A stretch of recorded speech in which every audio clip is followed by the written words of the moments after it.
Shalom, shalom, shalom, Yashra'al. Welcome again to another edition of Watchmen of the Faith Ministries. My name is Kasada Bach. Now, the title of today's show is called Yahuah's Ultimate Gift of Love in Ezekiel, the 18th chapter. All right, let me move over here a little bit. Again, the title of today's show is called Yahuah's Ultimate Gift of Love and Ezekiel, the 18th chapter. Now, first and foremost, before we do anything, we want to give all praises, respect, and honor to the Father of Yahuah, because without him and his divine order, nothing, and I mean nothing, could be accomplished, all right, without acknowledging the Father of Yahuah. We also want to give special praises and thanks to the Father of Yahuah for sending his ultimate love gift, YAHUSHA HaMashiach, to be that atoning sacrifice for the nation of Yashra'al. All right, again, we want to give all praises, respect, and honor to the Father for sending his ultimate love gift, YAHUSHA HaMashiach. And YAHUSHA HaMashiach was that atoning sacrifice for the nation of Yashra'al, bringing us back into covenant relationship. Bringing us back into covenant relationship. And that is very, very important, because a lot of us still today don't understand the responsibility of the Lamb, and that Lamb was YAHUSHA HaMashiach. Now, what I also want to do is apologize for a lot of technical difficulties I've been having the last couple of months with the camera, with the mic and things of that sort. But we should be on a nice steady path here, all right? I have a brand new camera here, and I've also been doing work, all right? Just that I haven't been putting it on YouTube, but I've been doing a lot of counseling with brothers and sisters and things like that, making sure that this word is in a continuous flow and the work is being done, all right? Now, what I want to do is I want to go through a little remembrance, all right, to try to bring us up to speed on what's going on what happened, all right, in the past to the nation of Yashra'al.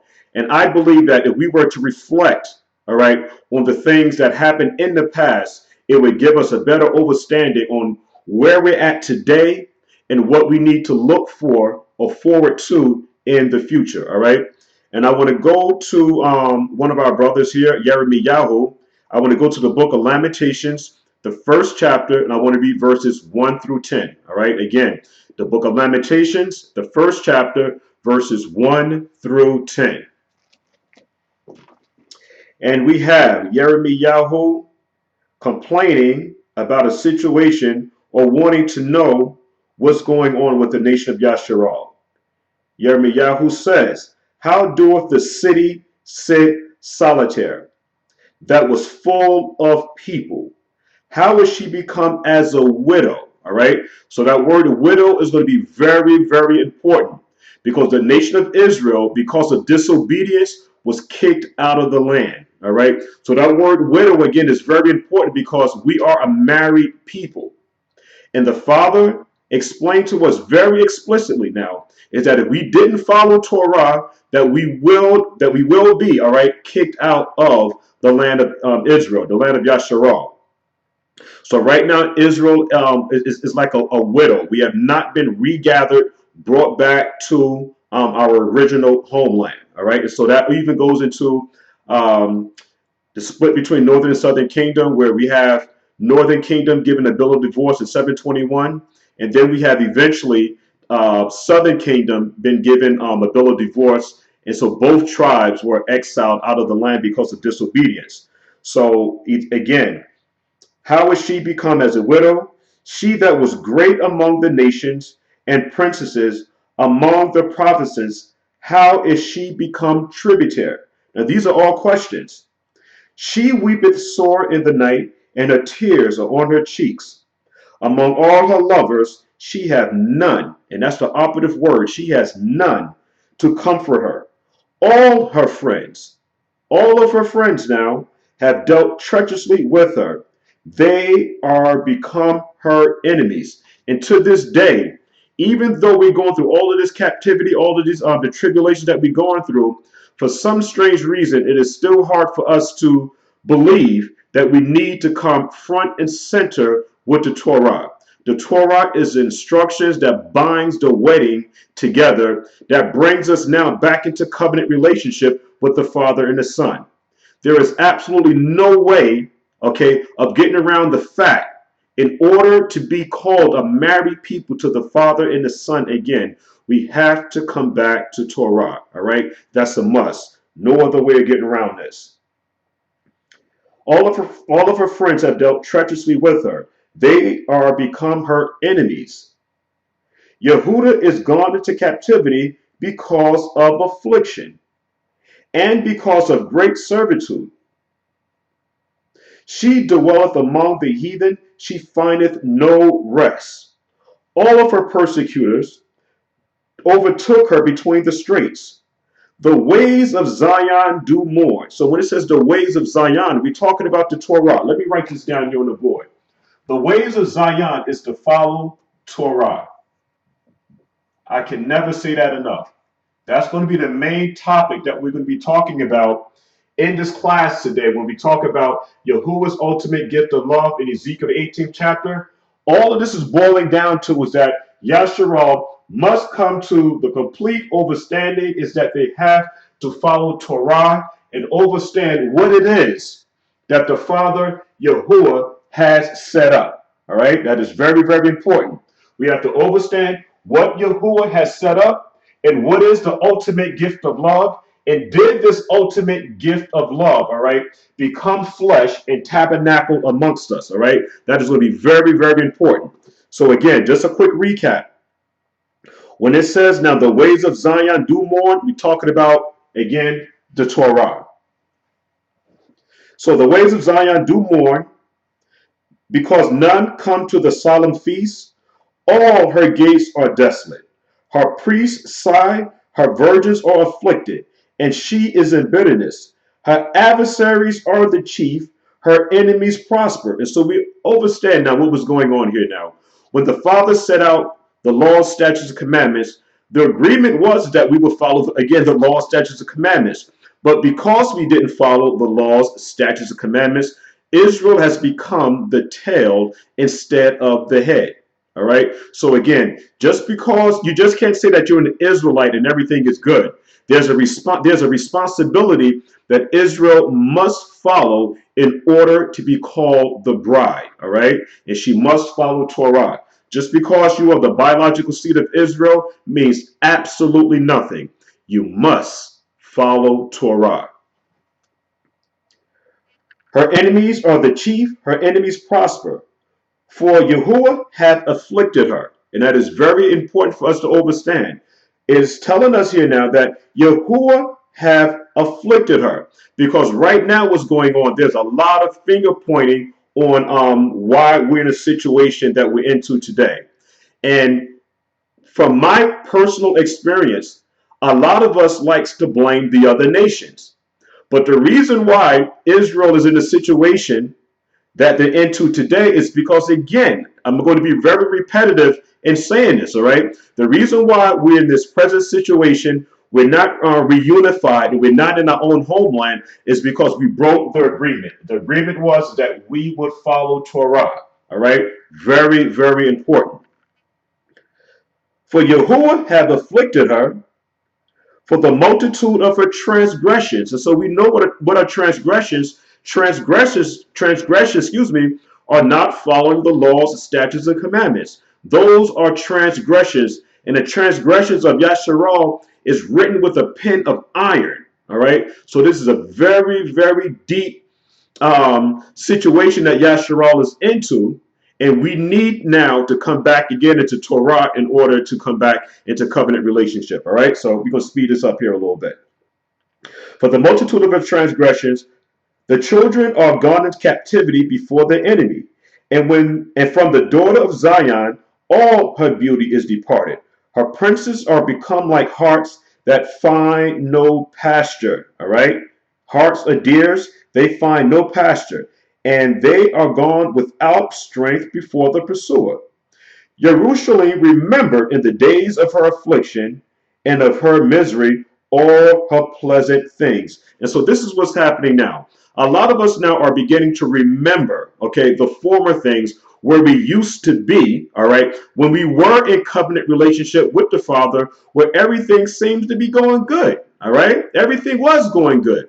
But again, because of transgression, all right, We were kicked out of the land of Israel, and today we're scattered amongst the four corners of the earth. So again, that word remembrance or zakar is very important, all right? All the pleasant things that she had in the days of old when her people fell into the hand of the enemy. So that was another situation that happened when we fell into the hand of our enemies, and none did help her. The adversary saw her and did mock at her Shabbats. Jerusalem has grievously sinned. All right, so it's very important that we try to capitalize on words that's trying to express something very, very important. That word grievously, all right, grievously sinned is very important because there's a controversy that the Father has with the nation of Yashra'al. And the Father is saying, all right, to Yirmiyahu, Jerusalem has grievously sinned now. Therefore, she is removed. All right. Yashra'al was given a bill of divorce, both northern and southern kingdom. Now, being that both northern and southern kingdom was given a bill of divorce, how do we now bring back, okay, this lost sheep, this lost tribe of people? And the only way that we will be able to understand that now, we have to remember, search the scriptures now, and find out what is the ultimate gift of love that the Father Yahuwah sent. All right? And this has to do with the Torah, but we need to recognize and understand, all right, the purpose of Yahusha HaMashiach. That is very, very important because without acknowledging, all right, the redemptive role of Yahusha HaMashiach, what you're actually doing now is that you're going against order, the order that was set up by the Father of Yahuwah. So when you're not acknowledging the Son, you're not acknowledging the Father, all right? Because the Father did this to bring us back into covenant relationship. And there's a lot of people out there now that don't believe in the Messiah, but I'm here to say today, with you not understanding divine direct order, what you're actually doing is disrespecting the Father of Yahuwah. That is very, extremely important. She is removed. All that honored her despised her, because they have seen her nakedness. Yes, she sigheth and turneth backward. Verse 9, her filthiness is in her skirts. She remembereth not her last end. Therefore she came down wonderfully. She had no comforter. O Yahuwah, behold my affliction, for the enemy hath magnified himself. The adversary has spread out his hand upon all unpleasant things, for she hath seen that the heathen enter into her sanctuary, whom thou didst command that they should not enter into thy congregation. Now, what you could do now, you could continue reading on with the book of Lamentations, but that book, it is very, very important because it explains again in detail why Yashra'al went into captivity. It brings us to a nice understanding when you read all of the books of Lamentations, the whole thing about the split between northern and southern kingdom, and there's absolutely no way we can come back into covenant relationship with the Father without properly recognizing the order that he set up. And that order that he set up was someone needed to atone for the sins of the nation of Yashra'al, and that sacrificial lamb was a prophetic shadow picture of Yahusha HaMashiach. All right, and we're going to get into that a little bit later on. Now, but before we get started, let's establish the function of the Torah. All right, the Torah. We have to make sure that we understand the function of it. Now, what the Torah actually does now, the Torah rehabilitates. And the word rehabilitate is going to be very, very important because, again, just like we read in the book of Lamentations here, it says that Yashra'al has grievously sinned. And because of the sin, Israel was removed. Now, Israel was removed because of transgressions. So now Israel needs to be rehabilitated. So what rehabilitates the nation of Yashra'al is the Torah. Let's go into that word a little bit more, here now. Okay, excuse me for 1 second. Let's look at Let's look at the Webster Dictionary. Let's look up this word rehabilitate here, right? Rehabilitate. So we can exhaust this definition, and maybe if we were to exhaust this definition, it'll give us a better understanding on our responsibility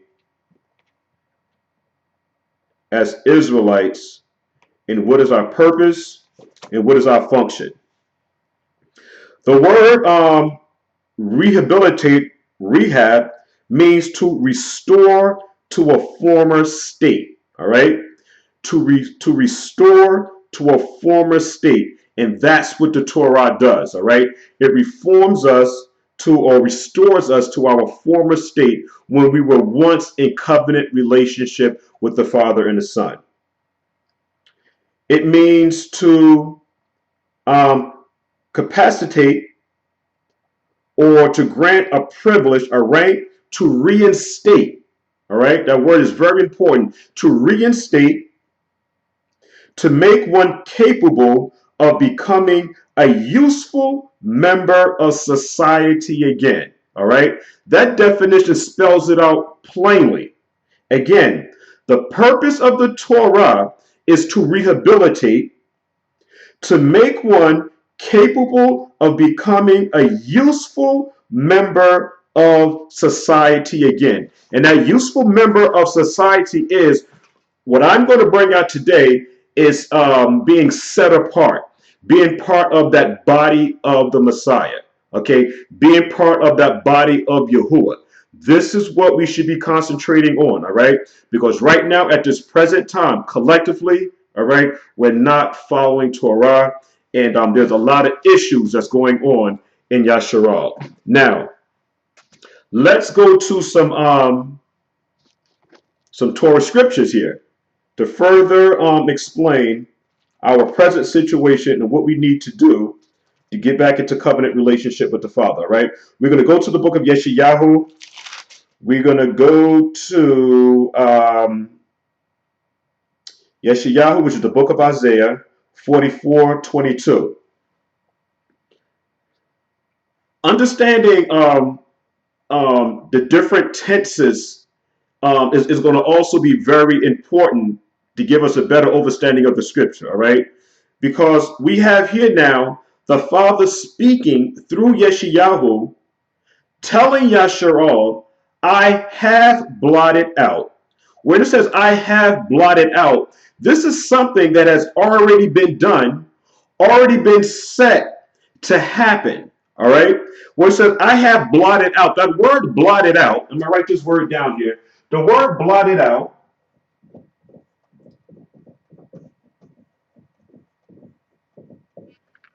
is a hebraic expression, all right? And this word blotted out is associated with the word atonement. Atonement, all right? So now when people begin to say that they can't see the Messiah and the Tanakh, we have to, really question whether or not they can really understand prophetic shadow pictures. Because again, my argument is going to be this now, that the word blotted out is associated with the word atonement. And the word atonement is associated with the feast day that happens in the 7th month, okay?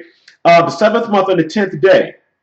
And this atonement, all right, is also associated with a lamb. And that lamb is a representative now of Yahushua HaMashiach, all right? That is going to be very, very important for us to understand. Now, I have blotted out as a thick cloud thy transgressions. So this blotting out is going to be done now by an atonement.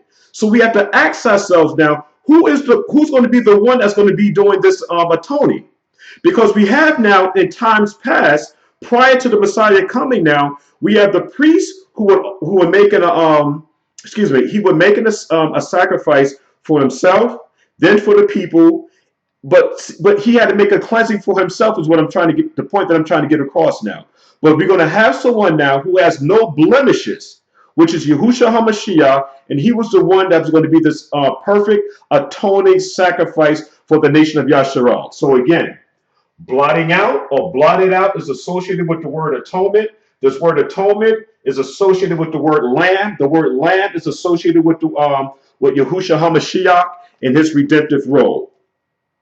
So again, I have blotted out as a thick cloud thy transgressions, and your transgressions are our sins, as a cloud. Thy sins return unto me, for I have redeemed thee. All right, redeemed thee.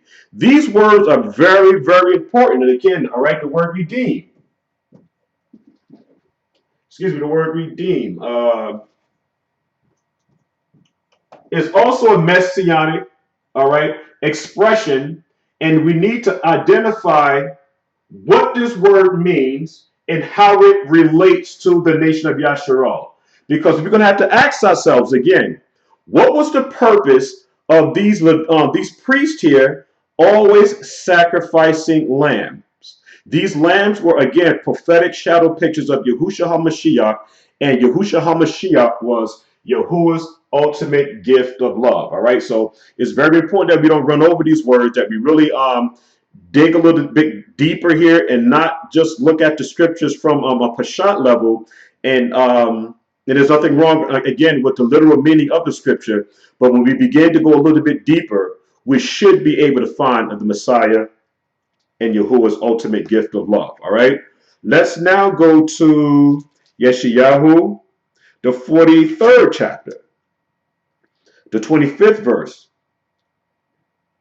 Again, Yahuwah is speaking through Yeshayahu, and he's saying, I, even I am he that blotteth out thy transgressions for my own sake, and will not remember thy sins. All right. So again, it is very, very important for us to understand the Torah. All right. It is very, very important. Now, what the Torah does, the Torah, the Nevi'im, and the Ketuvim, now it gives us a foundation.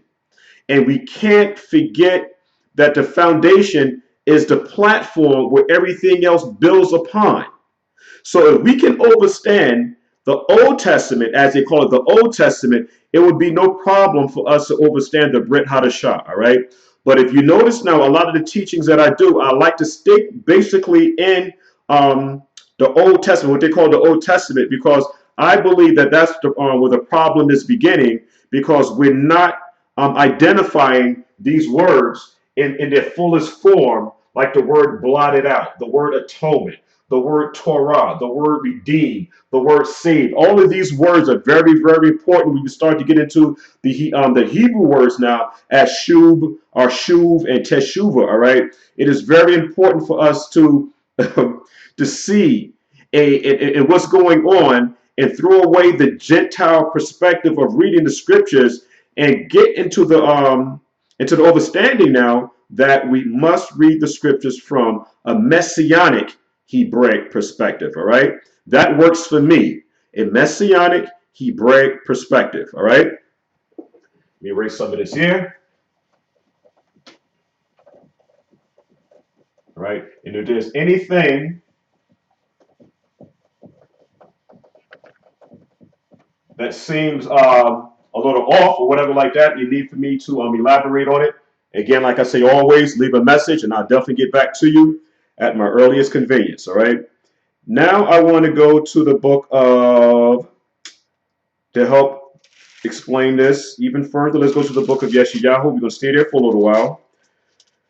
We're going to read from the first chapter, and I'm going to read verses 16 through 19. Okay, again, this is the book of Isaiah, Yeshayahu, chapter 1, verse 16 to 19. Wash you, make you clean, put away, again, put away the evil of your doings from before my eyes. Cease to do evil. Learn to do well. Learning to do well is what? It's following the Torah. This is what brings us again into covenant relationship with the Father. When we're not following Torah, this then breaks the agreement between the man and the woman. Again, when we're not following Torah, this breaks the wedding agreement. And the wedding agreement was between a man and a woman. All right. That man is going to represent, all right, Yahushua HaMashiach, and that bride is the nation of Yashra'al. And the function of the Messiah was to bring us back to the Father, right? Let's say that one more time. This Torah is a wedding, all right? These are your wedding. This is what constitutes the wedding, or the ketubah, all right? The word Torah means instructions. And so we have to follow the instructions in order to be in covenant relationship, all right? And being that Israel broke the law, statutes, and commandments, the Father, Yahuwah, sent his ultimate love gift, Yahushua HaMashiach, to bring us back into covenant relationship again, all right? That is very, very important. So again, learn to do well, seek judgment, relieve the oppressed, judge the fatherless, plead for the widow. Come now, and let us reason together, saith Yahuwah. All right, let us reason. Though your sins be as a scarlet, they shall be white as snow. So the argument is going to be now, when was this always done? Because we have to make sure that we understand prophetic shadow pictures. This was done in the 7th month, the month of Tishri, the 7th month, all right, the 10th day, and that's the Day of Atonement. Very, very important, all right? This is where Israel collectively, as a nation, all right, observed, okay, this moed that the Father set in place at the very beginning, all right? So I don't subscribe to the Christian theology of the way that they go through the scripture, all right, that grace and mercy or forgiveness didn't come until the Brit Hadashah, the New Testament. My argument is that the Moedim existed from the very beginning, but a lot of them don't understand, okay, the function of the feast days. And my argument is that when it says here, though your sins be as scarlet, they shall be white as snow. Though they be red like crimson, they shall be as wool. All of this purification takes place in the 7th month, the 10th day, and that feast day is called the Day of Atonement. All right? The Day of Atonement. If you be willing and obedient, you shall eat the good of the land. I'm going to read down a little bit more. All right, verse 20. But if you refuse and rebel, you shall be devoured with the sword. For the mouth of Yahuwah have spoken it. All right. So this is a very, very bold statement that the Father is trying to explain with us. All right. Explain to us, because this marriage between the nation of Israel and the Father is very, very serious. All right. We can't take this lightly. Not at all. Because what the Father is trying to do now, the Father's not trying to have just any type of relationship with us. This is an intimate relationship. An intimate relationship that the Father wants to have with his bride. All right? It gets no more personal than an intimate relationship. This is not a boyfriend-girlfriend relationship. This is not the type of relationship where you can say, listen, you know what? I'll do some of the Torah, and some of it, you know what, maybe we can compromise and I don't have to do it.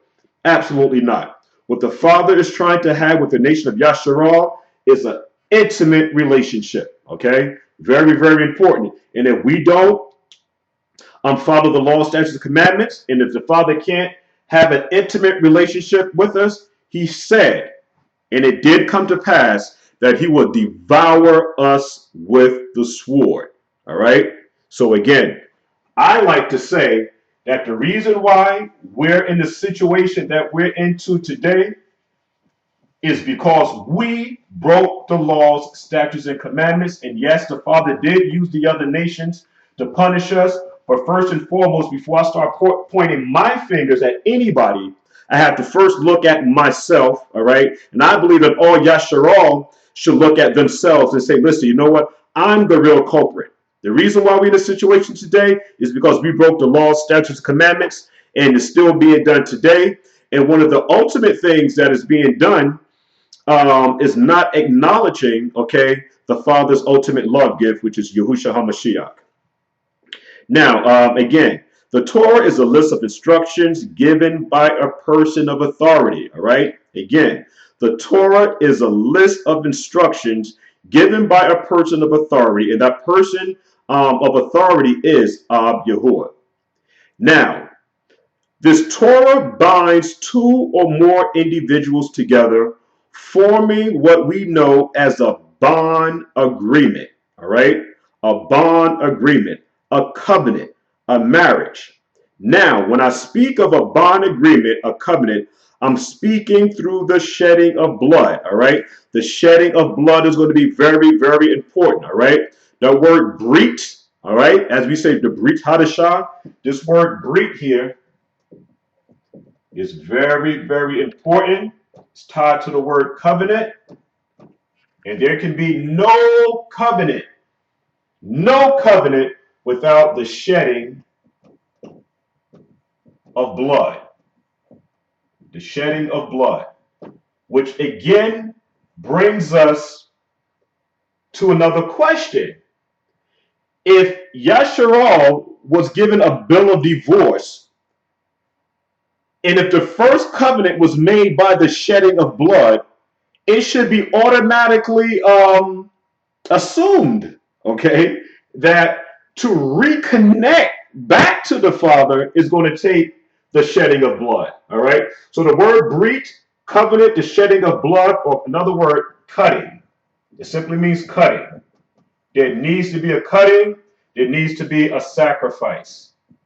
All right. There needs to be a sacrifice. That is going to be very, very important for us to understand. All right. Very important.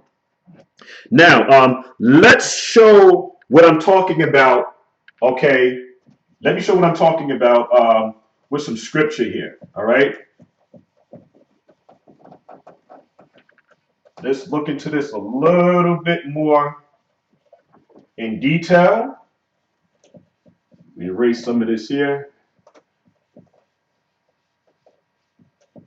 We're going to keep Yahuwah's gift of love up here for a while. All right.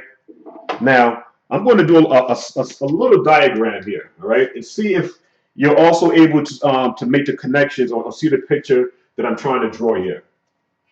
All right. On here.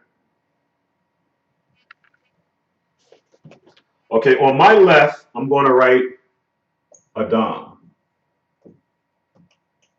Adam and Eve, or we might say Kaua. Kaua. All right. Now, no, let me go ahead and finish here. And then we have Yashra'al.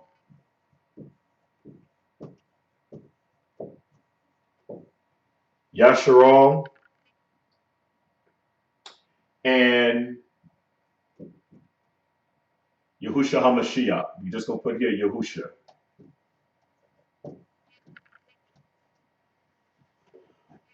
When we talk about the word brit, okay, bond agreement, covenant, marriage, we have an earthly marriage between Adam and Eve. All right. Now, my argument is this, is that there's also another marriage that reflects this marriage, and that marriage is between the groom, Yahusha, and the bride, the nation of Yashra'al. Just like you have Adam as the groom, you have Eve as the bride. Now, what we need to do now is to find out about a cutting, a shedding of blood from Adam and Eve, a covenant, a bond agreement between Yashra'al and Yahushua HaMashiach. All right. I'm going to go to the book of Bereshit, the second chapter, and I want to read verses 21 to 24. The second chapter, 21, 24. And it says, and Yahuwah Elohim caused this deep sleep to fall upon Adam. Okay? And and he slept. And he took one of his ribs and closed up the flesh in the stead thereof. And the rib which Yahuwah Elohim had taken from man, made he a woman and brought her into the man. And now Adam said, this is now bone of my bone and flesh of my flesh. She shall be called woman because she was taken out of man. Therefore should a man leave his father and his mother and shall cleave unto his wife, and they should be one flesh. And then it says in verse 25 that they were both naked and man, and excuse me, no, both naked, the man and his ish, and was not Isha, and they were not ashamed. Now the argument that I want to bring here now is that in order to bring a relationship between Adam and Eve, there had to be a cutting. A cutting, all right? With this cutting, we have now a bond agreement. We have a marriage. And all of this was done by the shedding of blood. All right. And what's also very important that we need to understand now is that when it talks about, when it says the word rib, when it talks about the word rib, we're talking about Adam was pierced on his side. All right. Adam was pierced on his side. So these are the things, okay, that brought them together as one. There had to be a cutting. With this cutting, we have now a bond agreement. We have a marriage. And this marriage came into existence by the shedding of blood. And so now we have a covenant. All right? Now there's a covenant. And these are all the things that you need now, okay, to have a marriage. Now what we need to do now is to see now, do these same attributes or characteristics apply to the whole nation of Yashra'al, which is the bride, and Yahushua HaMashiach, which is the groom. All right? We should be able to now, to thematically now, put the pieces of the puzzle together, keep the themes together, and see that the Messiah's ultimate gift of love existed from the very beginning. And we see this now through prophetic shadow pictures as we see with Adam and Eve. All right, let's go to the book of Yahuah'S, or the book of John, the 19th chapter.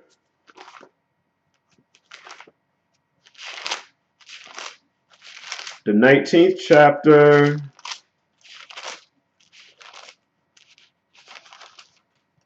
I'm going to read verses 31 to 34. The Yahudim, therefore, let's see, maybe I should go up a little bit higher. Let me see. I'll start with verse 31, okay, because I don't want to go too far ahead. All right, because there's a lot going on in Yahuah'S, the 19th chapter, and I just want to stay in the confines of what I'm trying to do here. When Yahushua HaMashiach therefore had received the vinegar, he said, it is finished, and he bowed his head and gave up the Ruach HaKodesh. Then the Yahudim, therefore, because it was a preparation that the body should not remain upon the cross on the Shabbat day. Now that Shabbat day there is referring to a high Shabbat. That was not the weekly Shabbat. All right, that is the high. That is a high Shabbat. For that Shabbat was a high day. Besought Pilate that their legs might be broken and that they might be taken away. Then came the soldiers and broke the legs of the first and of the other which was crucified with him. But when they saw that the Messiah, when they came to the Messiah and saw that he was dead already, they broke not his legs. He was a perfect sacrificial lamb. But one of the soldiers with a spear pierced his side. Now, piercing on the side, okay, this piercing also happened to Adam, bringing in a relationship with Eve. A piercing happened to Yahushua HaMashiach for his bride, Yashra'al. So my argument is that without a piercing, or you see the parallel where Adam was pierced, Yahushua HaMashiach was also pierced for his bride. All right, let me read on. And forthwith came there out blood and water. And we know that this blood and water shortly now simplifies marriage. The blood and water simplifies marriage. I mean, I can go into a whole lot more with it, but I just want to stay on the topic here. The blood and the water is going to represent marriage. We know that the blood is also the Hebrew word dam. We know that the word water is mayim or mayam. But again, these are marriage ceremonial instruments that are used to consummate a marriage between a husband and wife during a betrothal period, where the father and the other father and the families get together and they drink the wine and the water and things like that, the salt covenant. But that's a whole other lesson here. But I'm just trying to, again, show the parallels where everything that Adam and Eve done, okay, was a prophetic shadow picture of what the Messiah was going to do for his bride. So we have a piercing, we have the blood and the wine representing marriage. Verse 35. And we saw it, for he saw it bear record that it is true, that he knoweth that he saith is true, that you might believe. For these things were done that the scripture should be fulfilled, a bone of him should not be broken. So the point that I'm trying to make here now is that there was a cutting or a piercing with the Messiah, also with Adam. We have the first Adam being made, he was carnal, flesh. The second Adam being spiritual, Yahushua HaMashiach. When the Messiah was pierced on his side, okay, this brought now a bond, or reunified the bond agreement between the Father, the Son, and the nation of Yashra'al. When that was done now, we have a marriage. With all of this being done now, this brings us back now to a covenant relationship with the Father, and nothing can be done without the shedding of blood. All right? So everything that I have written on the physical level that consummated the marriage between Adam and Eve, Yahushua HaMashiach did the same things. All right? The same exact same things. All right? So again, understanding parallels is going to be very important, so that beyond a shadow of a doubt, nobody can trip us up, all right, and say that the Messiah never existed, all right?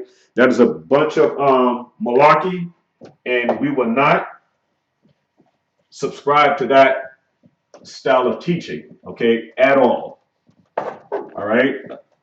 It's very, very important that we're able to understand not just the literal meaning of the scripture, but we're going to have to now roll up our sleeves and go a little bit deeper, so that we can get the full understanding on what the Father is trying to explain to us. All right? That's our job, those of us that are watchmen, watching over the sheepfold. You know what? To even elaborate on that a little bit more, let's go to the book of Zechariah, or the book of Zechariah, the 12th chapter. The 12th chapter, the 10th verse. The 12th chapter, the 10th verse, we have.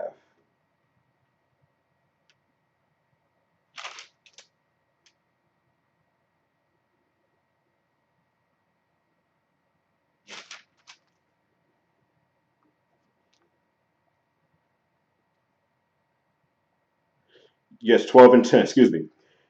And I will, future tense, I will pour upon the house of David, or Dawood, and upon the inhabitants of Jerusalem, the spirit of, or the rock of mercy, and of supplication.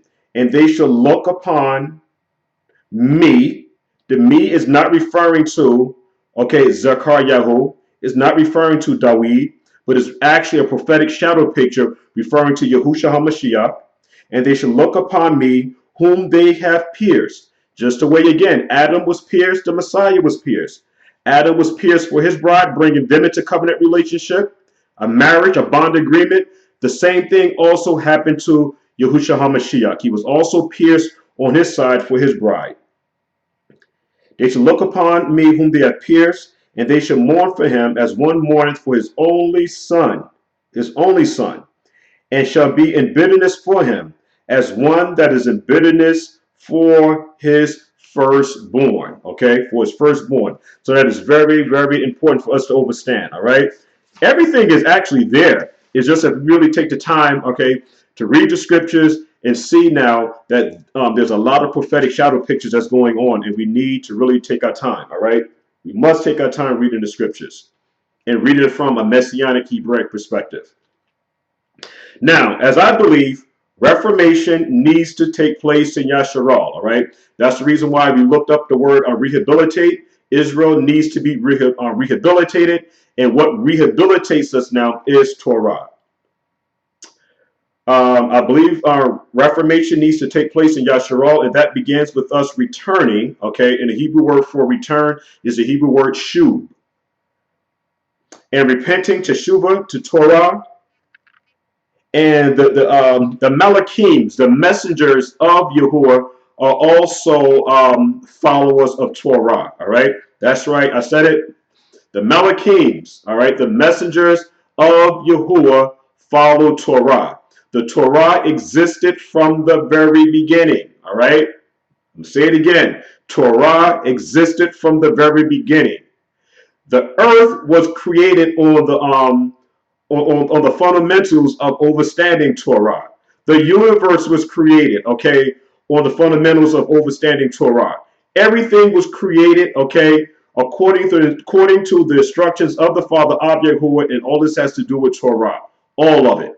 And again, Yahushua HaMashiach was a walking, living, okay, Torah that tabernacled amongst us, all right? And this is our role and our responsibility, that we also have to become walking scrolls of Torah on the earth, all right? That's our responsibility. Now, I said something very important here now.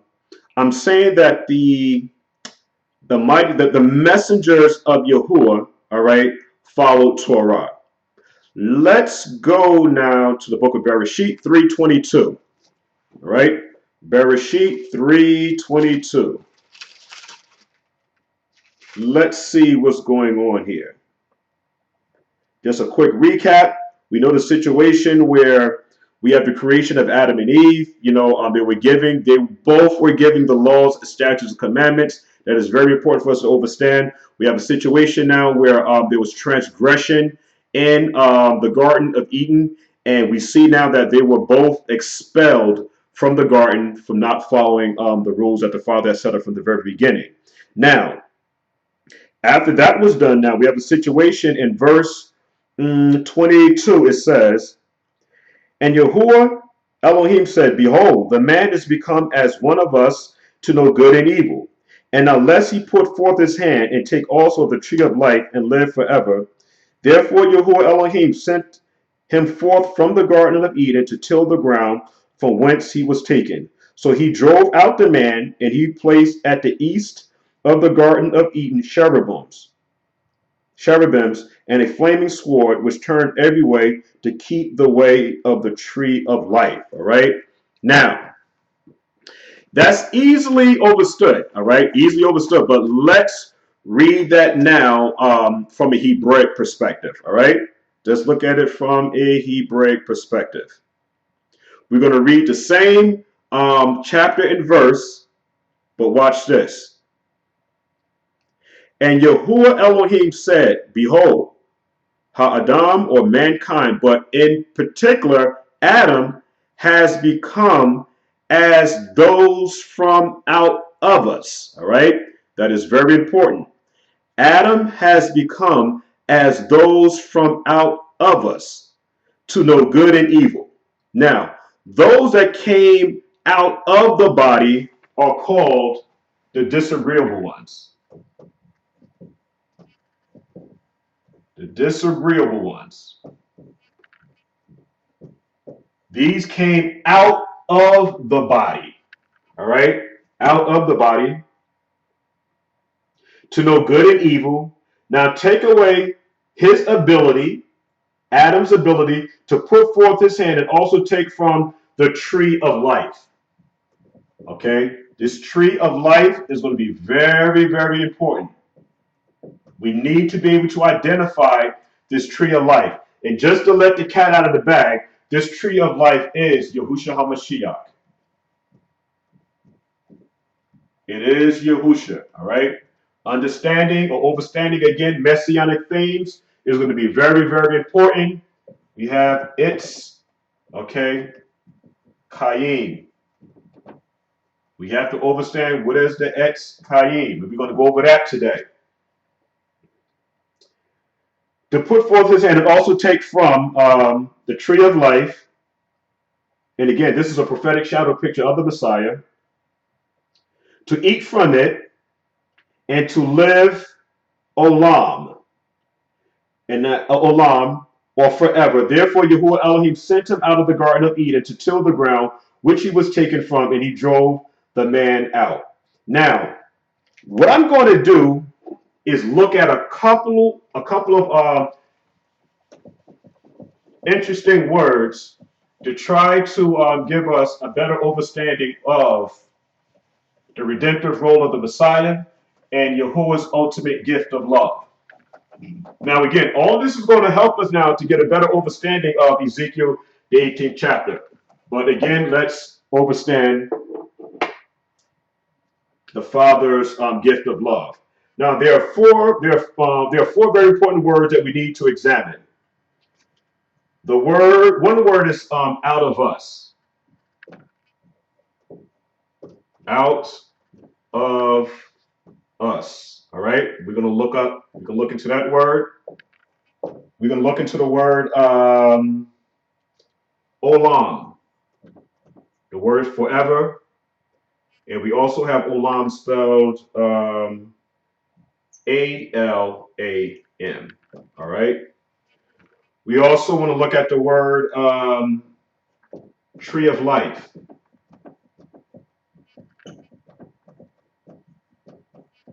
Tree of life. All right.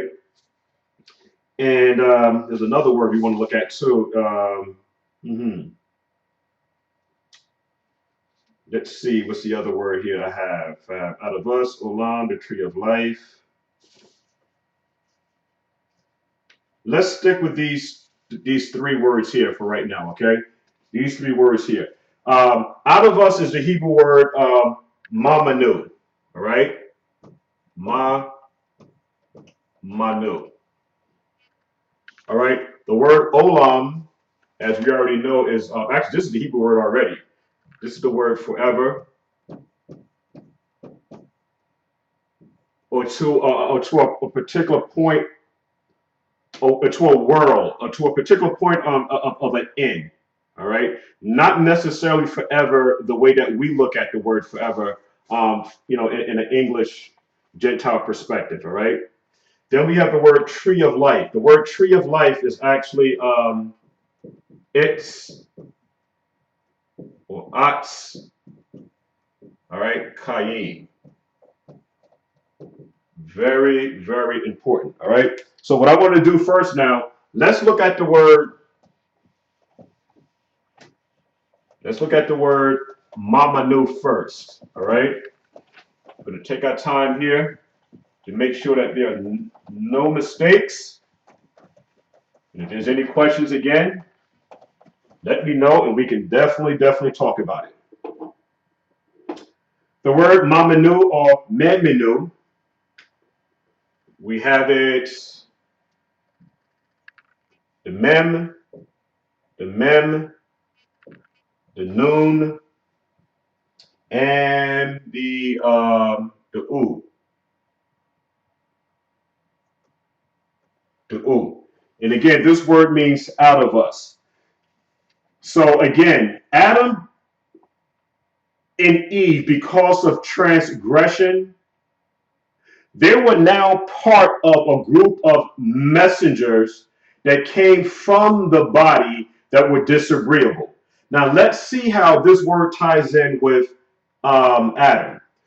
The first mem, this first mem here, the word mem represents water,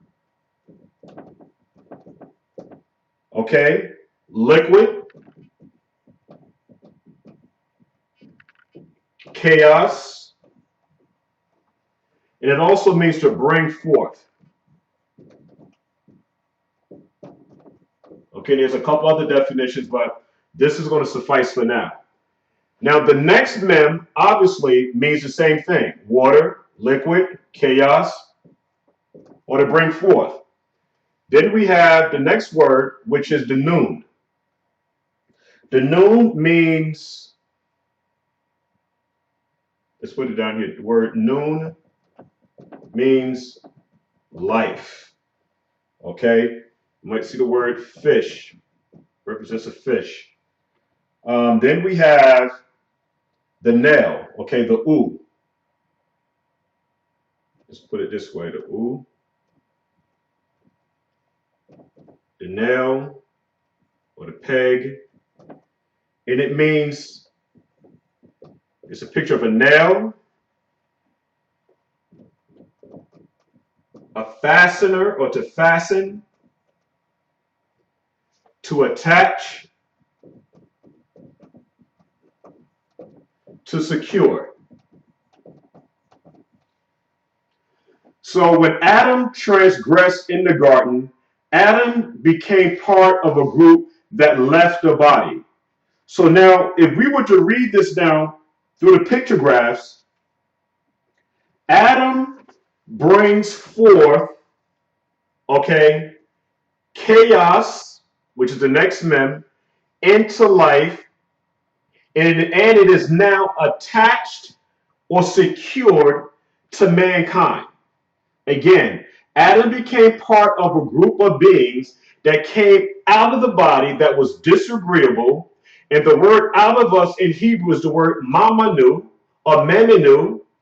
And when we look at it in the pictographs, Adam brings forth chaos into life, and it is now fastened, attached, or secured to all mankind. All mankind. And being that Adam has this attachment to him, what Adam, mankind, okay, because Adam represents mankind, what needs to happen now is that this attachment to those beings that came from out of the body needs to be broken, bringing man back into covenant relationship with the Father again. And this then goes to explain to us the ultimate gift of the Father, which was the groom, which was Yahushua HaMashiach. And with the Messiah dying for us, which is the bride, again, brings us to a better situation where we're no longer part of that disagreeable body. All right? That's what that is. The word out of us, again, is the word memenu, or as some might say, mamanu. All right? So let's look at the next word here. Let's make sure that we get a very good understanding of what's going on. And again, this definition is coming out of the book of Bereshit 3:22, where it says, those beings that came from out of us were the disagreeable beings. And so when Adam fell, he relinquished his rights as the authoritative figure on the earth, okay? Because Adam had a responsibility.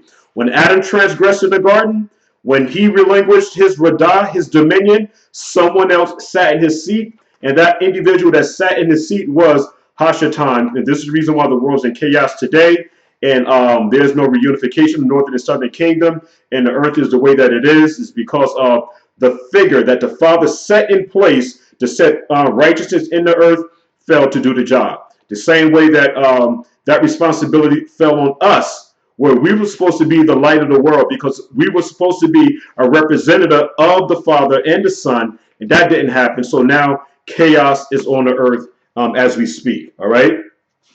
Now, the next word that we want to look at is the word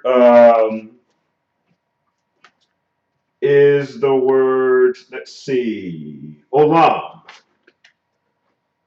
The word olam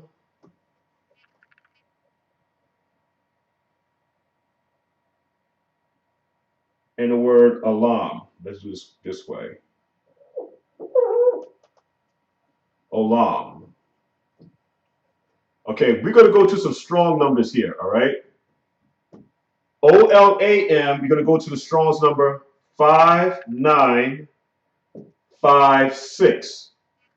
For the Strong's number Olam, spelled OLAM, we're going to go to the Strong's number 5769. All right? We have the word Olam, the Lamed, Olam. We have the Mem, Sophie. All right? And then we have a different spelling for Olam that's spelled O-L-A-M. We have the U, the Lamed, and the Mem Sophie. All right? Good to see what we can get out of those two words here. Now, to live forever. To live forever, all right? That's what we're looking at now, to live forever. That was taken away from Adam and Eve. The Strong's number 59.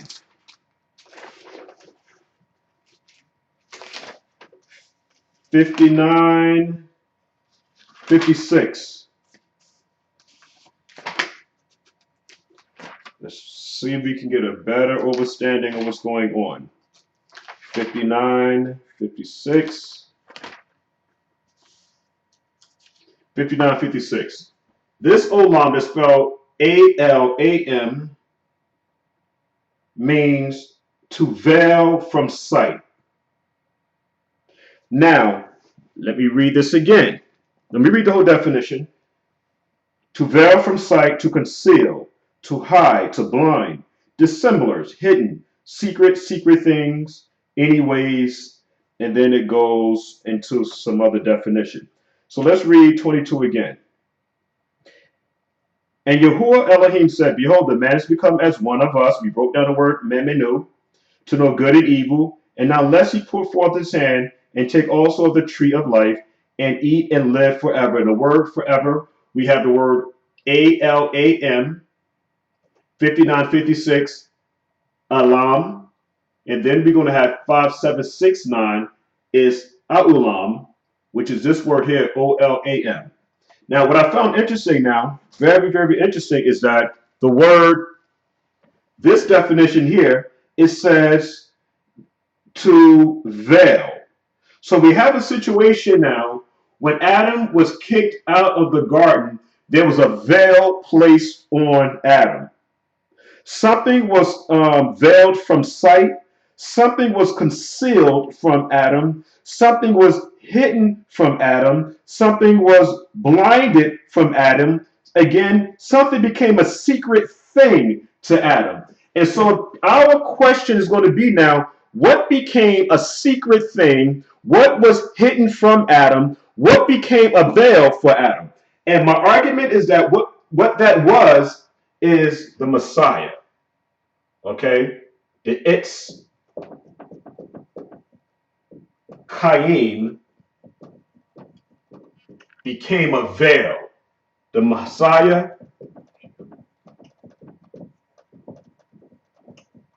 that access to the Messiah was broken.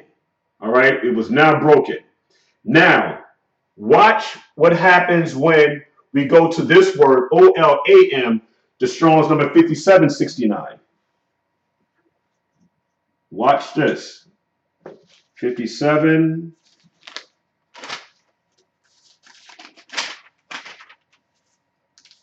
5769. Olam, we have the word that I wanted to capitalize is conceal. Something was concealed to the vanishing point, to a time out of mind. Eternity, remote time, perpetuity, or perpetuity. Now, this veil was placed upon Adam and Eve until a point in time, okay? Because things are given to us in increments. My argument is this, is that the Messiah would be, he would reveal himself to the nation of Israel again, but we have to be able to understand prophetic shadow pictures. Meaning this, the Messiah was concealed for a time, but when we look at this word, olam, they both sound the same for the most part, but when you get to O-L-A-M, this U is here, not here.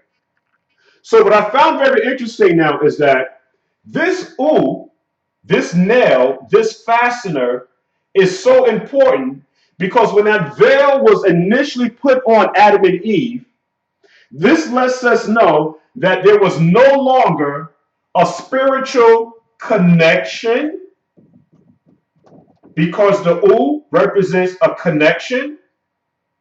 It's a fastener. It secures.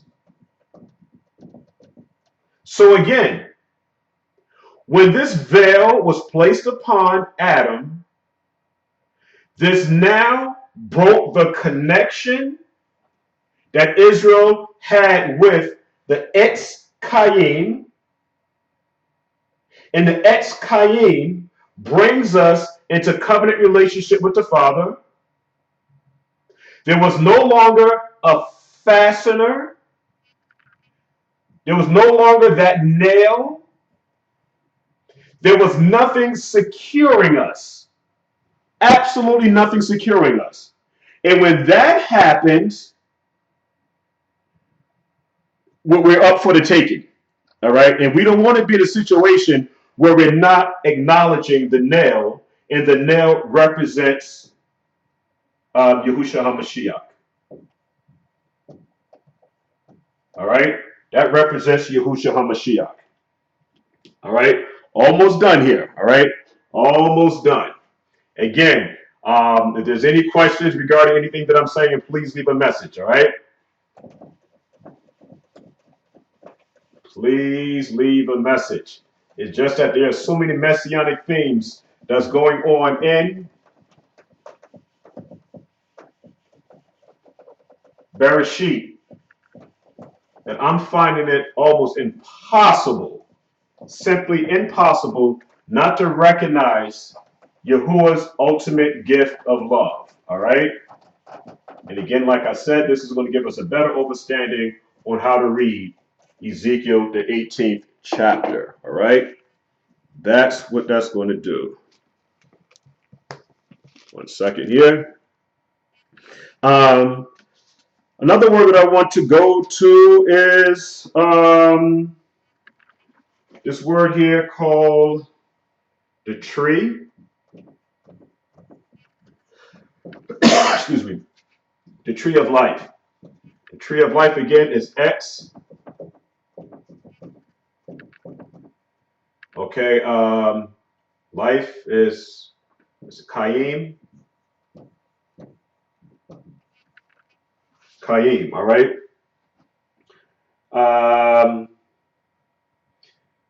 Now, on the surface, okay, this means the tree of life. But what we need to do now is to go a little bit deeper into the definition of the word Etz Chaim.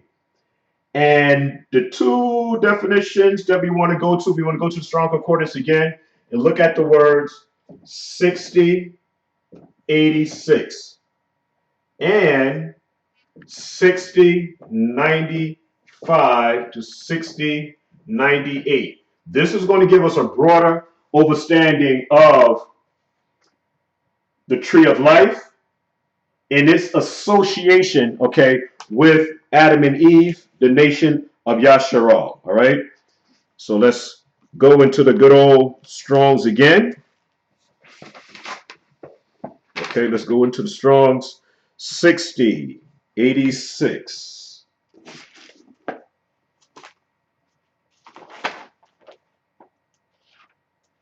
But there's a lot of things that transpired in the garden that's related to Adam and Eve and how that affects us even to this day. 6086. Let's look at the word, okay, tree. It says tree from 6095. I'm going to go into that. A tree, wood, stick, tree, wood, timber, stick, gallows, staff, matah, staff is matah, stock, carpenter, branches, or branch, who is the branch? Heave, plank, stalks. Etz means tree, wood, timber, sticks, stalks. And I just found that very important, all right? Because when we begin to look at the word for staff, the Hebrew word matah, we begin to look at the word branch, a netzer, a samak. All of these words are very important because, again, these are prophetic shadow pictures of Yahushua HaMashiach. I mean, how are we able to get around that? I'm really not seeing that, okay? Again, this word X, which means tree, the word tree is referencing the word matah, staff. We have the word, again, netzer, samak. How can we really get around that? Let's go to some scriptures to even prove that, all right? Let's go to the book of Yeshayahu. I just want to go to one scripture on that, okay? The 11th chapter. 11th chapter, verse, I'm just going to read verse 1. And there shall come forth a rod out of the stem. Okay, the word stem is the word Gaza. The word stem of Jesse, and a branch shall grow out of his roots. And the spirit or the rock of Yahuwah shall rest upon him, the spirit of wisdom and understanding, the spirit of counsel and might, the spirit of knowledge, and the fear of Yahuwah. Those are all prophetic shadow pictures of the Messiah. When we begin to understand the word Etz, the word Etz is very, very important. That tree of life, the Etz Kayim, is a prophetic shadow picture of Yahushua HaMashiach, all right? There's a veil placed upon Adam and Eve, now breaking that relationship that they had, okay, with the Father and the Son, all right? And in order to be a covenant relationship with the Father and the Son, you have to follow Torah. When you don't follow the Torah, what happens now is that you get exiled out of the land. The same thing happens with our earthly relationships. If there's a disagreement in the house, okay, where the woman doesn't, and I'm just using this in the sense of how it goes, all right? When the man is righteous, and the man is supposed to be righteous, all right, because he's the head of the household, he finds a situation where his Isha is not doing, who's a representative of the bride, she's not doing what she needs to do, and of course, a man can be out of order too, all right? But just stay with me here, all right? We have the situation now, the man gives a woman a bill of divorce, kicks her out of the house, all right? She got to go. The same thing happened with the nation of Israel, all right? The Messiah being the groom, all right? The bride didn't follow the law, statutes, and commandments. She's given a bill of divorce. She's kicked out of the house, all right? That is very, very important for us to understand. So again, these messianic themes, Yashra'al, we must make sure that we understand them, all right? Very, very important. Let's go to the word or the Strong's number 6095, all right? 6095. Let me write these strong numbers down, okay? Oh, I already have them down. 6095 is the next one. 6095. 6095, we have the word atsa. Atsa means to fasten, all right? To fasten, to close the eyes, to shut. All right, and we know now this brings us back into the importance of the U, okay? The U, these two are very important. They're the same word. One is this is Paleo, and this is the Aramaic Hebrew. All right. So that is very important, all right? Extremely important. 6095, 6096, the spine, okay? The spine. This X acted as a spine, a backbone, and we know that the backbone gives support. 6097, timber, tree. We went to the book of Yeshayahu 11 and 1, all right, where it talks about the branch. 6098, very, very important. This ex Cain, this tree of life, was to act as a counselor for Adam and Eve. This tree had a purpose. It was advice, counselors, advisement to counsel, counselor, and I found that very interesting. This ex Cain, this tree of life, acted as a counselor. Okay, a mentor.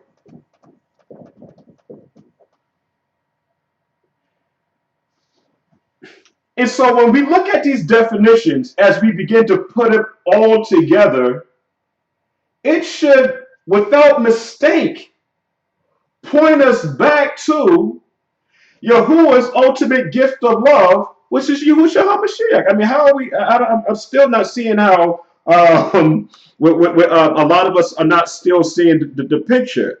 I mean, it's getting real blatant now. Okay, this is the reason why I wanted to go into these words: the tree of life, Mamanu. I wanted to go into again Etz Chaim, and I wanted to go into the words Olam to show us what was going on in Bereshit 3:22 down to 24, because all of that's now referring to Yahushua HaMashiach. Take away his hand, unless he would also take part of the tree of life. That was now disconnected from him because of transgression. All right, so that is very, very important for us to understand. Very important. Let's look at the word Cain. All right, the word Cain. Okay, we have ex Cain. Now just look at just the word Cain. Just the word Cain here for a minute.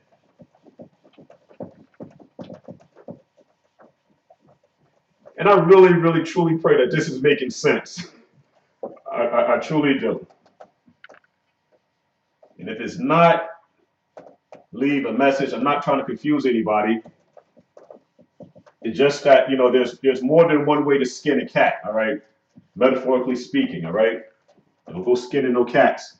But I just wanted to bring out the fact that there's the literal way of looking at the scriptures, and there's the spiritual aspects of the scripture that we can't throw away, all right? Everything is there. Everything is there. The word Cain, let's go to the book of Devarim, 30 and 15. Okay, because my argument is that the tree of life is representing Yahushua HaMashiach, 30:15.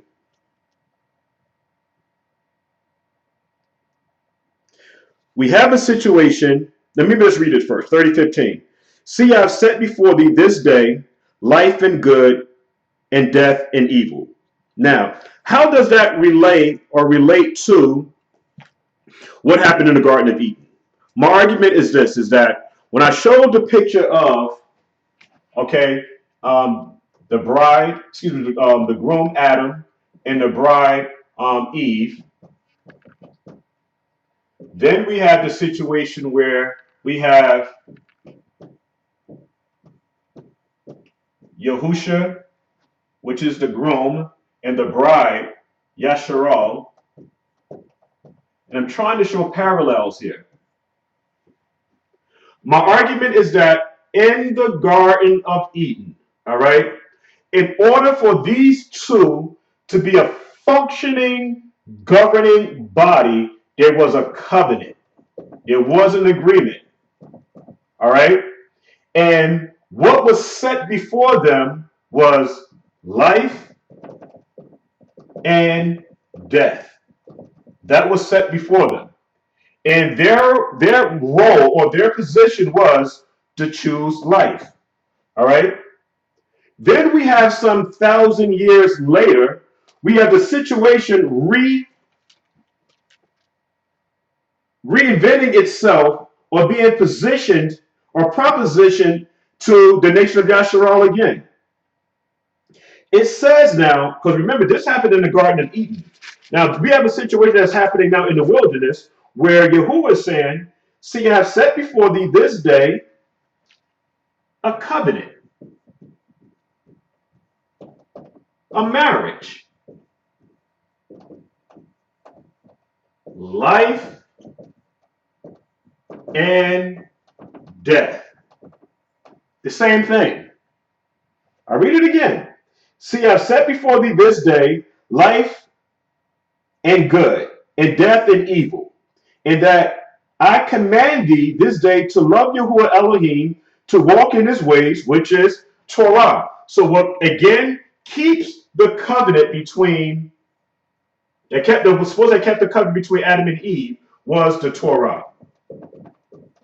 What was supposed to keep the covenant, the marriage between Yahusha and Yashra'al, and I'll put Yahuwah up here on top. What's supposed to keep this relationship together was the Torah. And if you didn't follow the Torah, you will suffer the consequences, which was death. All right? Adam didn't immediately die as soon as he broke the laws, statutes, commandments, but there was a death sentence placed upon him and his descendants. Adam began to die. Just like now, we're spiritually dead. All right? So the same situation happened again. The same argument or the same credentials that was brought to Adam and Eve was brought to Israel again in the wilderness. In order to perform this marriage, there has to be a covenant. There needs to be an agreement, and this agreement is outlined to us in Torah. And if you don't follow the Torah, Israel will die. Okay, they would be expelled from out of the land, and we know that's actually what happened. All right, Adam and Eve were expelled from the land. Yashra'al was expelled from the land. All right, these are all parallels. All right, we have to know how to put the picture together. All right, that's going to be very, very important. Okay, and again, this word Kayin, this means life. Okay, it means life. This is what we're talking about. Also, my argument is that the tree of life was supposed to be in the center or the midst of our lives. Again, my argument is that the tree of life, the Eskayim, was supposed to be the center or the midst of our lives. And I want to go to the book of Genesis, or the book of Bereshit 2 and 9. 2 and 9. 2 and 9 we have. And out of the ground made Yahuwah Elohim to grow every tree that is pleasant to the sight and good for food. The tree of life also in the midst of the garden made the tree of knowledge good and evil. And the tree of knowledge good and evil. The word for mist is the word ta'uk. The tet, the u, and the kaf. All right? Ta'uk. And that means the center. So we see now again where we talk about, let's read it again. The tree of life, which is the Etz Chaim, was in the midst or the center of the garden. Now, what does the word ta'uk, which means center, has to do with the nation of Yashra'al? All right? The Messiah is supposed to be in the center of your life. The Messiah says, I am the door. All right? And we know now that the door represents the middle. All right? This is where agreements are made, just like with the woman. All right? I'm not going to get graphic into anything like that, but you know, the middle of the woman is the most intimate part of her, where now there's penetration, where once that penetration happens, now those two individuals are supposed to be in covenant relationship. All right. So that blood and that whole thing there, and I'm not going to get too graphic, and I'm not going to get into that right now. Okay. But again, the Messiah is the center. The Messiah is the door. And if you look at a house is usually, it has a door in the center. And so once you enter through the door, okay, it now brings you to a bigger picture. And that bigger picture is Yahuwah.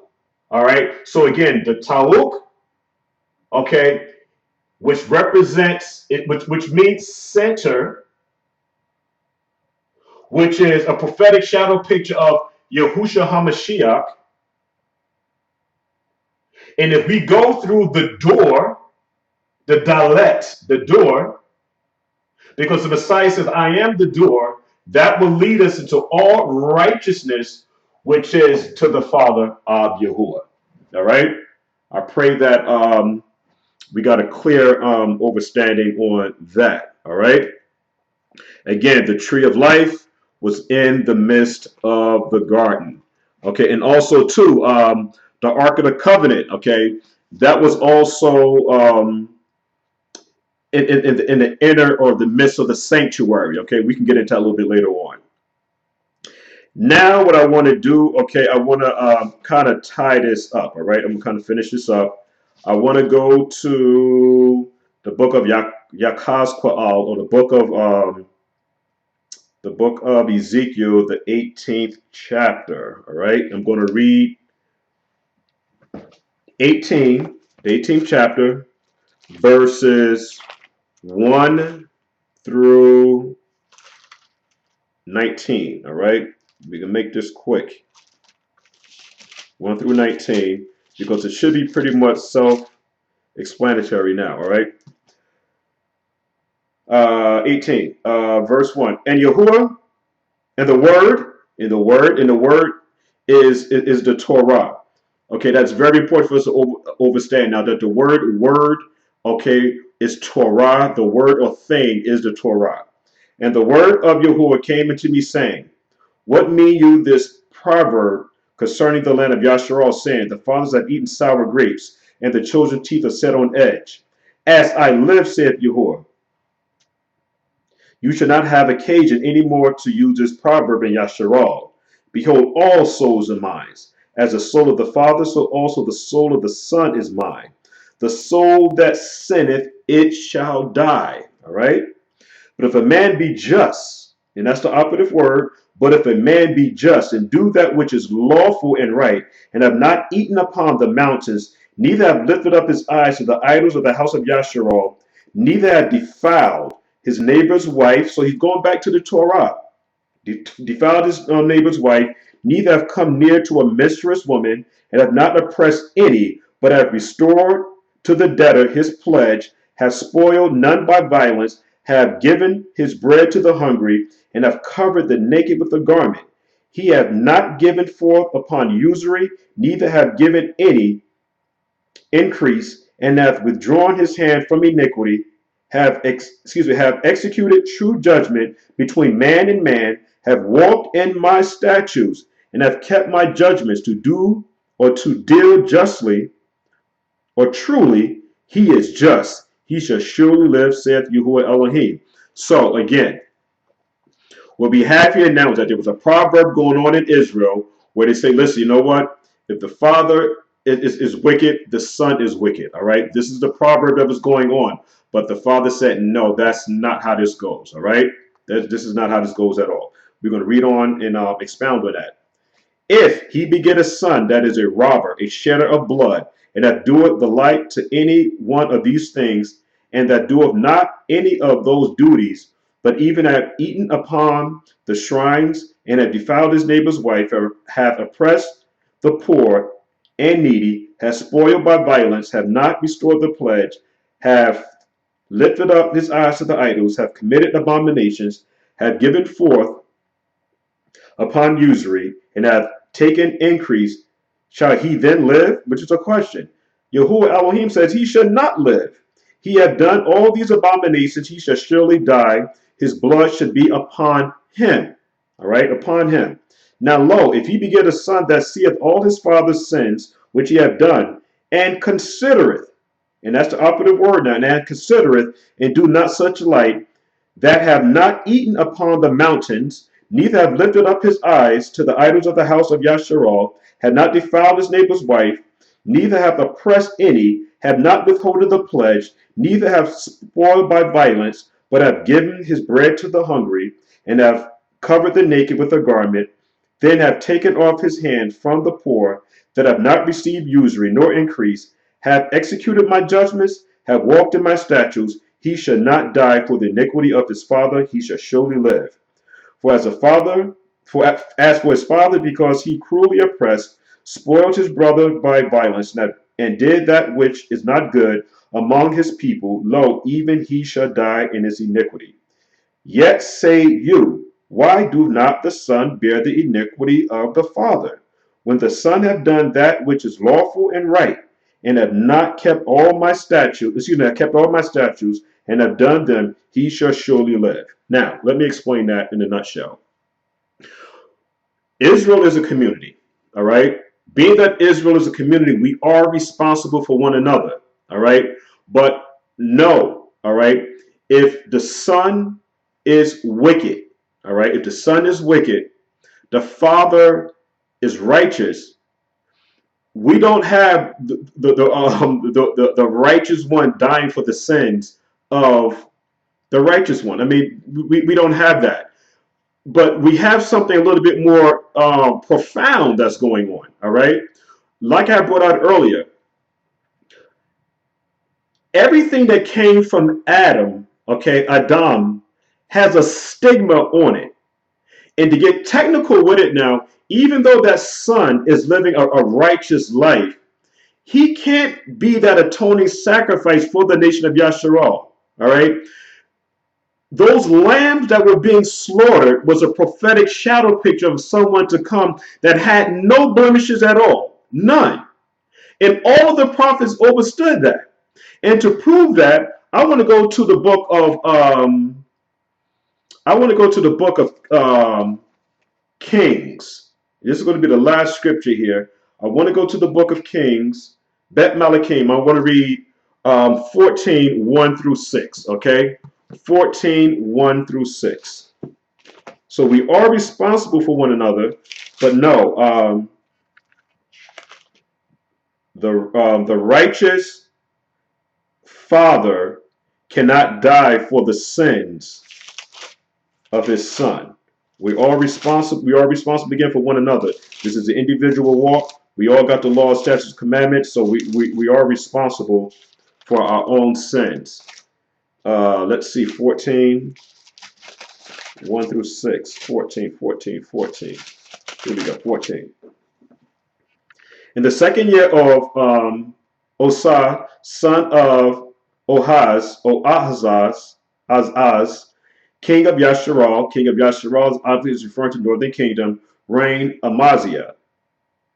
King of Yashra'al, reigned Amaziah, the son of Yoash, king of Yehuda, which is southern kingdom.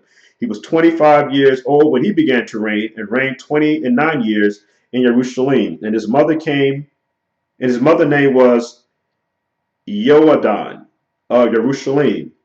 And he did that which was right in the sight of Yahuwah, yet not like Dawood his father.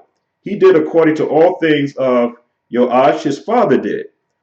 Excuse me. Although the high places were not taken away, as yet the people did sacrifice and burn incense on the high places. And it came to pass, as soon as the kingdom was confirmed in his hand, that he slew his servants, which had slain the king his father. Again, verse 5 is very important. And it came to pass, as soon as the kingdom was confirmed in his hand, that he slew his servants, which had slain the king his father. But the children of the murderers he slew not. So he didn't place this punishment on the children of what the father did. All right, he didn't do that. Saying, because he remembered the Torah, because he remembers saying, the father should not be put to death for the children, nor the children be put to death for the father, but every man should be put to death for his own sin. So that is very important for us to understand, all right? Very, very important, because there was a lot of sacrifices being made in Israel, where Israel were giving up their sons and daughters, all right, to try to atone for their sins. And that was a proverb that was going on in Israel, okay? And the father said that proverb should no longer be used in Yashra'al. But we have to stay focused on the bigger picture here, all right? Even with the situation where we have with Abraham and the son Yishak, all right? Where we have a situation where Abraham brings his son up to Mount Moriah here, which is a prophetic shadow picture where actually where the Messiah gave up the spirit at. And right before we were about to have this sacrifice, all right, the whole thing was stopped. And then we seen Abraham saw now in the thicket, okay, which goes back into the word etz again, the word thicket. He's seen a lamb caught in these bushels here, all right, and he was sacrificed. That lamb was sacrificed. Again, all these are prophetic shadow pictures of the Messiah, all right, and that's just a quick version on the whole thing about human sacrificing and an actual animal sacrifice, which was a prophetic shadow picture of the Messiah. We all understand what was going on. I pray now that was going on in the book of Shemot, the 12th chapter, when Israel was to put the blood on the doorpost. The lamb had to be without blemish. The lamb had to be of a year old. All of that stuff there was a prophetic shadow picture, excuse me, of Yahushua HaMashiach. All right. So Ezekiel the 18th chapter has nothing to do with people trying to say, see, listen, you know what? This now disannuls what everything else that we've been reading, that the Messiah couldn't have died for the nation of Yashra'al. All right. That has nothing to do with it at all. All right. So Yashra'al, again, I pray that this message has been a blessing. If there's any question regarding anything that I said, all right, please leave a message. All right. And I can elaborate on it a whole lot more. All right. I'm running out of time here. Okay. And with that, I'll see you real soon. All right. Shabbat Shalom.